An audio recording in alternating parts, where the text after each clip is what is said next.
Guys, we're still on the Thabo Bester story. I still have 2 more stories to update you on.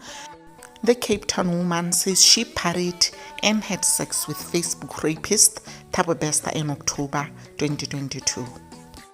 A woman in Cape Town takes to her social media to share her ordeal about someone who she believes is the Facebook rapist Thabo Bester, admitting to having had sex with him after being wined and dined by the convicted murderer.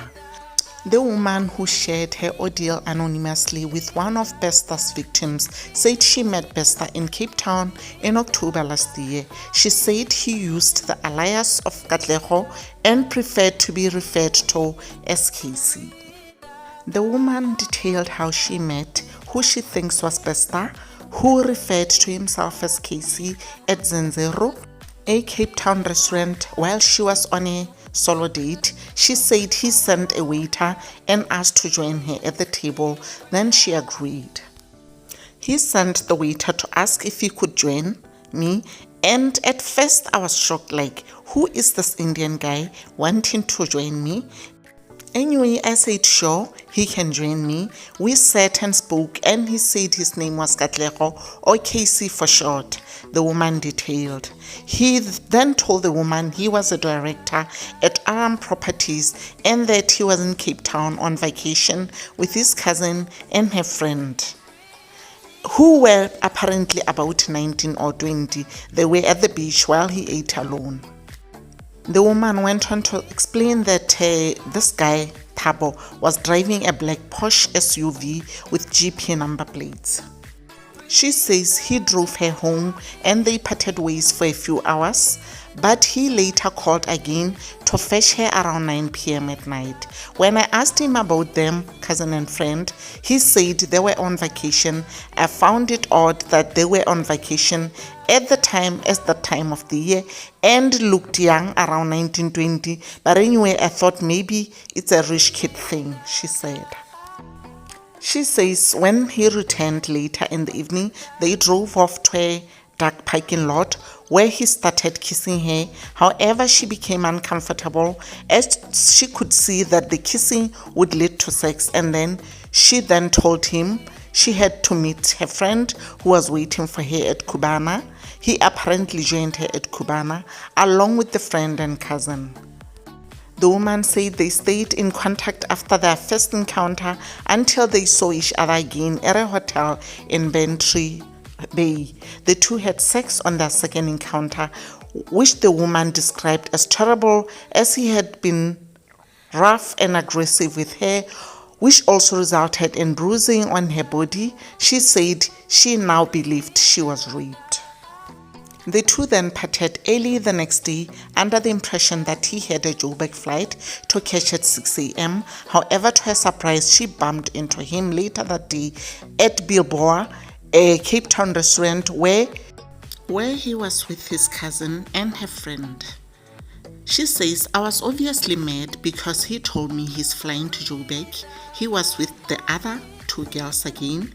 They both came to greet me and even asked why I didn't say hi to him. And I told them because he lied, and they were like, no, he just landed back in Cape Town.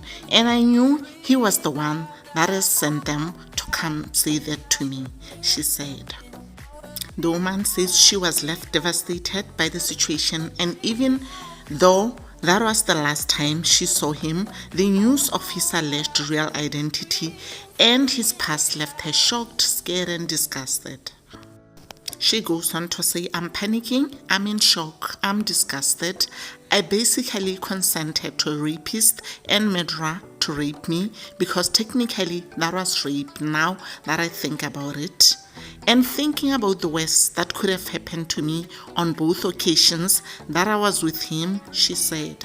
Another Twitter user, a dietitian by the name of Balesa, said he had an encounter with Bester at her office in August/September 2022.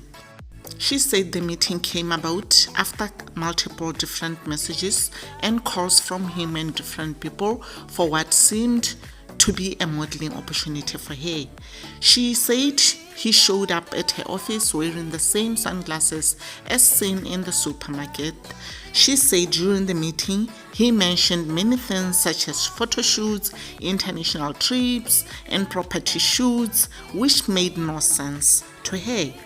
She goes on to say, I could see that something was off, and he could also tell that I'm not buying his story. He concluded by saying, I don't think this opportunity would work for you since you work full-time and are a professional. Then he left. It actually scared me yesterday that I met this man face to face. He came to my office and we had a good 20 minutes meeting. She goes on to narrate that even though the place was safe and with good cameras and security everywhere, but she had no idea who the guy was. It's only when she saw the picture and she was like, where do I know him from? So scary, she said. Guys, I want to just leave my little opinion or comment. If at all this guy that they are talking about right now is indeed Thabo Bester, and if at all the allegations against Dr. Nandipa are true, that she saved the man from prison, she actually helped for him to skip prison, I want to say, guys, this world is not safe and this man is selfish. He is very selfish. If he managed to get a second chance to being free out there, what is he doing? What is he doing? Why is he moving around doing all the things that he used to do? Is he so addicted to that kind of a life in such a way that he cannot just enjoy the good life that he was having at the doctor's place, St. Homes, or wherever the shoppings? Guys, anyway, let me know what your thoughts are in the comment section. Yo guys, Vasadi guys, please guys, let's learn to not just throw ourselves everywhere. You meet someone today and same day you are already, going under the blankets together. You meet someone today and same day you are already having the dinners and the lunches. Are we that broke to a point that we can actually throw ourselves in the hands of people that we don't even know? Get to know someone first somehow. One way or the other. Don't try and be at a place where you don't know the person alone with that person. Hey, this life, honestly, these days things are just so rough. People just want the easy way into life. They want the easy way out. They just don't care. Look at how these people's lives were actually almost snapped from them. Because of wanting to have dinners. Because of wanting to have them the bubblies. Driving in the Porsches and everything. My love is real. I'll see you on the next video. Please guys, remember to subscribe to this channel, follow this channel, like and share the story. And also guys, I have, just in case you're watching this on Facebook, I also have a YouTube channel. Guys, just check it out. Give yourself time to check my channel. The link is right there on the pinned comments on my timeline.